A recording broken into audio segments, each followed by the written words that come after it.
Нетрадиционалните земјоделски култури кои во последно време се засадуваат во Полошко се покажаа како исплатливи за одгледување. Малината која започна да се засадува од 2015 година на површините во општина Јагуновце дава добар род, квалитет, но има и добра цена и за гарантиран откуп. Лјупчо Ѓорѓевски кој работи во фирма која одгледува малина во Тетовско Јанчиште, вели дека идејата за насад ја добиле од Србија и Косово. Во Македонија немало се уште насад со малини. Подлучиле насадот да го порачаат од Чачак, Србија и сега истиот ги имаат сертифицирано како македонски. Идејата за насадот ни дојде малку од Србија. Сме одиле таму за консултации што требало. Малку овдека низ Косово, исто добри пријатели сме нашле и така да идејата дека има добра цена, и насадивме и ние насад. Цената се движи околу €1,5 некаде по килограм. Да ни кажете пред колку време започнавте? Имаме првиот насад беше засаден 2015 во ноември. Ова е трета година на род што ќе биде, а овој тука насад е прва година на род што ќе биде. За оваа година имаме 2 хектари на берба што ќе биде на род, а уште 1 хектар имаме што е посаден во ноември 2018. Тој ќе биде за до година. Тој вели дека засега има склучен договор со 30 кооперанти, кои засадуваат малини и кои веќе имаат загарантиран откуп. Им даваат совети како да одгледуваат малината за да имаат поголем профит. Вели дека има потреба од уште толку кооперанти, затоа што таму каде што извезуваат им бараат поголеми количини. Ние гарантираме за откупот пошто нас ни треба малина и ние даваме све совети сите што имаат посадено, само за да имаат како што треба род, за да имаме и ние профит. Нас ни треба. Некаде околу 200 тона имаме капацитет, ала ние сме имали околу 80 тони со другите кооперанти. 200 тони имате капацитет за да ги чувате во... За да ги чуваме, да. Меѓутоа може ли да се најдете повеќе да има, да речеме? Да има, не можеме да најдеме повеќе. Толку имаме околу 10 хектари оваа година што ќе биде за да ни носат од кооперанти. Околу 30 кооперанти имаме до сега. 30 кои што се садат малини, така од цела Македонија? Што имаат насадено, па дел се овде во Полошкиот регион, нешто имаме во Македонски Брод посадено и Гостиварско. Првиот извоз годинава го направивме во Германија. Ние продадовме 40 тони во Германија, другото е оставено за тука, за наши потреби. И они тражеа уште. Најмалку уште 3 шлепери не тражеа, значи уште 60 тони не тражеа. Ама ние немавме, пошто толку им беше годинава. Од фирмата производител на малина велат дека досега најголем проблем им било бербата на малината, затоа што многу тешко можеле да најдат берачи. На младите велат не им се работа на поле. Нема луѓе. Слабо доаѓаат, пошто се бере секој ден. Секој втор ден. Како нема луѓе? Нема работа, Не одат, не заинтересирани. Ќе дојде денеска, утре нема да дојде, а тоа не може, не седи, ќе скапе ако не го обереш денеска. А колку е од ден, да речеме, колку плаќате? Ние плаќаме 30 центи од кило. Некаде берат, 2 години собрано, некаде околу 60 до 70 килограми берат за 8 часа. И колку излегува дневница? Па по 18 денари, тоа кога му излага 5 по околу 1000 денари земаат, 1200 денари земаат. Одат од Сабајле, од кај 6. Оваа година оде и покасно. Ланската година доаѓа и пред 5, до кај 9, 10 и попладнето од кај 6 до кај 8, така. За оваа година велат дека имаат обезбедено машина за берење на малина и проблемот ќе биде надминат. Трошоците за одгледување на малина не се големи. На 1 декар според проценките на кооперантите, трошокот за одржување, односно за ѓубри и за препарати е околу 100 евра. Малината има род некаде околу 2 тони од декар минимум, или пак во пари, тоа се околу 2000 евра. Но и покрај ваквата математика, земјоделците во Тетовско се уште се занимаваат со традиционалните производи, како граф, пченка, пченица и јаболка, за кои од година в година има се помалку откуп и ниски цени.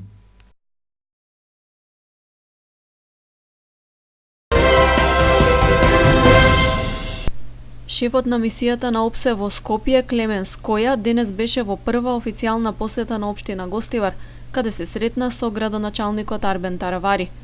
Како што беше речено на пресконференцијата по средбата, тие разговарале на повеќе теми: актуелните состојби во општината, политичките збиднувања во земјава, престојните претседателски избори и друго. Таравари изрази благодарност што со посредство на ОПСЕ биле подобрени односите меѓу советничките групи од различните политички партии во Гостиварскиот совет и била донесена стратегијата за ромите. Јас им се заблагодарив на луѓето од ОСБ кои ни помогнаа доста во релаксирање на односите помеѓу различните советнички групи во Советот на општина Гостивар, исто така за помошта што ни ја дадоа за поминување на стратегијата за роми, бидејќи знаете бевме единствена општина која што не поминуваше тоа, со помош на представниците на ОСБ во Гостивар го поминавме заедно. Исто така зборевме нешто за политичката ситуација генерално во Македонија. Исто така зборевме и за претседателските избори. Ова е моја прва воведна посета на Гостивар, при која сакав да се запознаам со состојбите во општината, политичките динамики. Драго ми е што слушнав дека ОПСЕ е присутно овде и соработува со општината, и се надевам дека и понатаму ќе ја продолжиме соработката. Што се однесува до претседателските избори, за ОПСЕ и за ЕУ, многу е важно тие да бидат слободни и фер, особено во насока на скорешниот тајминг за добивање на препорака за отпочнување на преговори. Мисијата на ОПСЕ ОДИХР со седиште во Варшава веќе е на терен во насока на спроведување на мониторингот на изборниот процес. Шефот на ОПСЕ Која при посетата на Гостивар изрази длабоко жалење и сочувство за трагичната автобуска несреќа со 15 човечки жртви, која се случи пред 1 месец.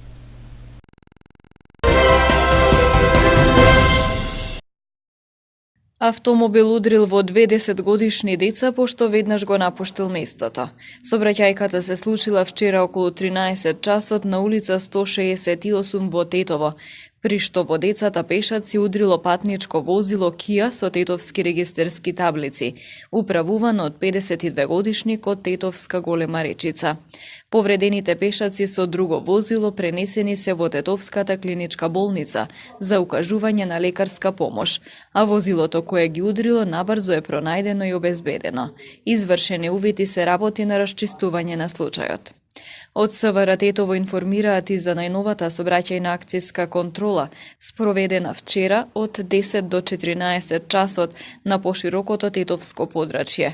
Во контролата вкупно биле опфатени 71 возило, а при тоа откриени се 12 технички неисправни возила, 9 возила со неисправни сопирачки, 3 со друг вид неисправност и 4 со истечена регистрација.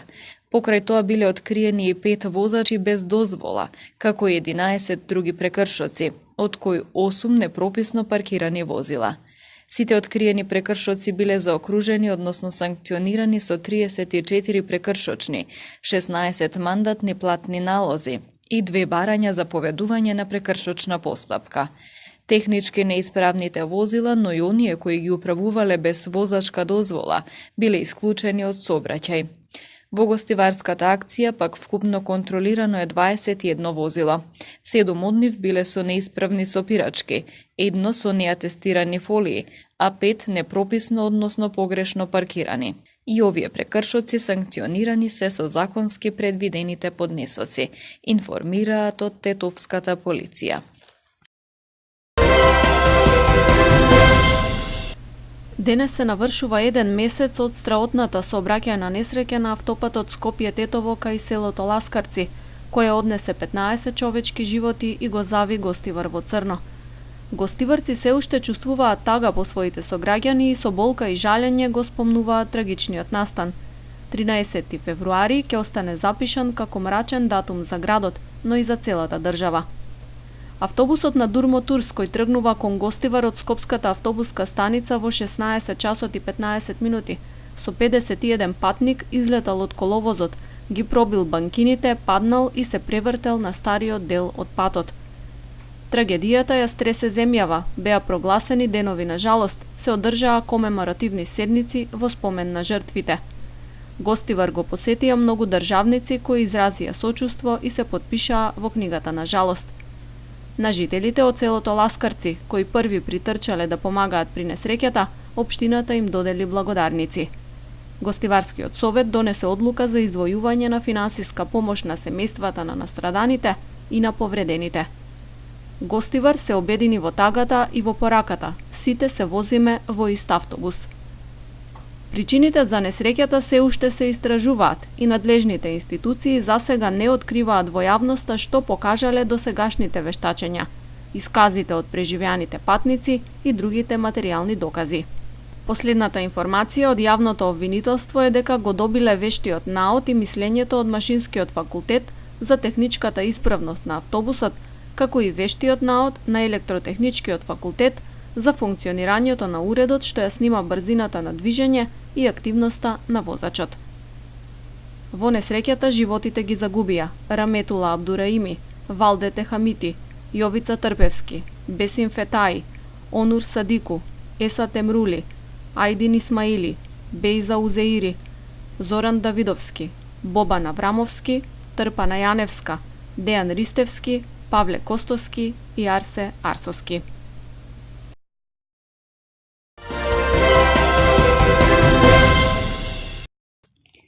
Поради се поголемите критики за политизирана администрација, ќе се носи закон за висока раководна служба, со кој се воведува нов систем на раководната служба.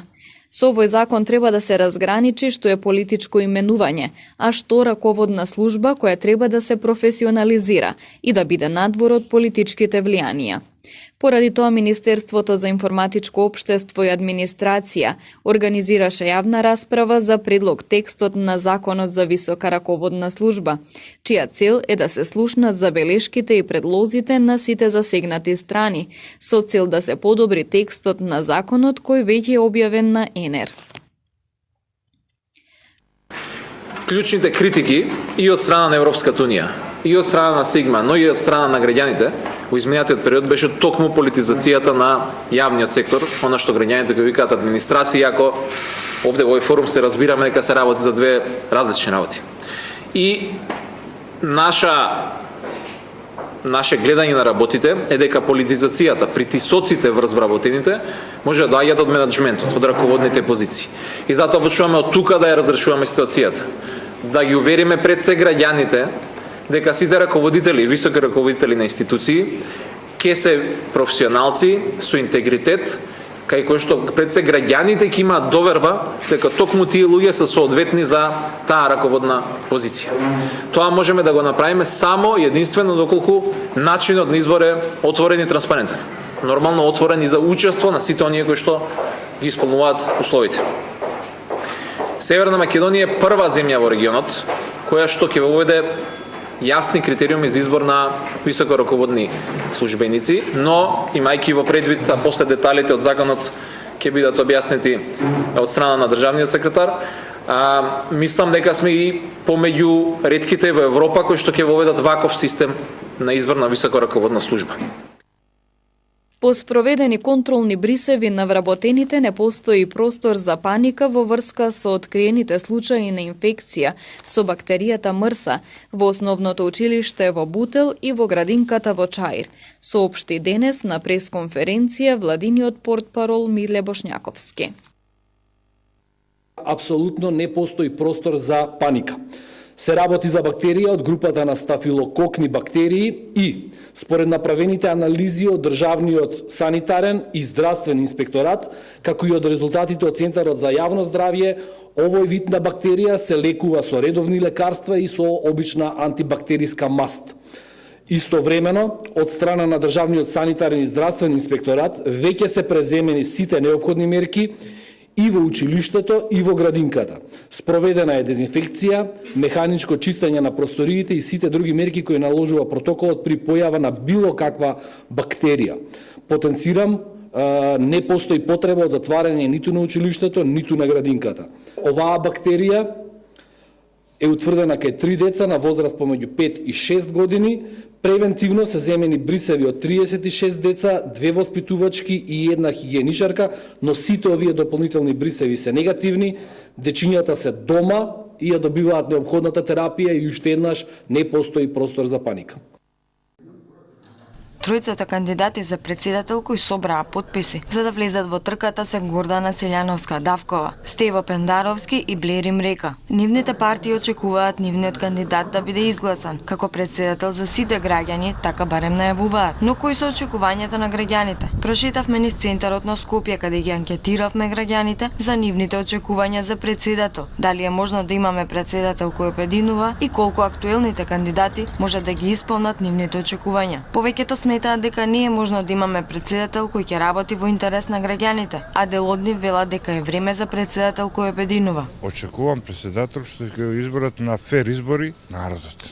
Тој дополни дека не верува дека ќе се избере председател за сите граѓани. Затоа што до сегашната пракса показала дека тоа не се случува. Последниот беше покойниот Борис Трајковски. Затоа што веќе партијата го поделија народот. И тие ќе се раковат по тој принцип. Според Сергеј Димовски пак ништо не може со сигурност да се каже. Па ќе видиме ова е тест дали граѓаните поддржуваат ова сегашна политика или не. Ништо не може да се каже пред да се случат изборите. Но за разлика од него, некои се со многу потврсти ставови. За народот. Кратко и јасно. Мислам дека е можно. Искуство да кажува нешто поинако, меѓутоа јас се надам дека некои работи веќе конечно ќе мора да се промена во Македонија.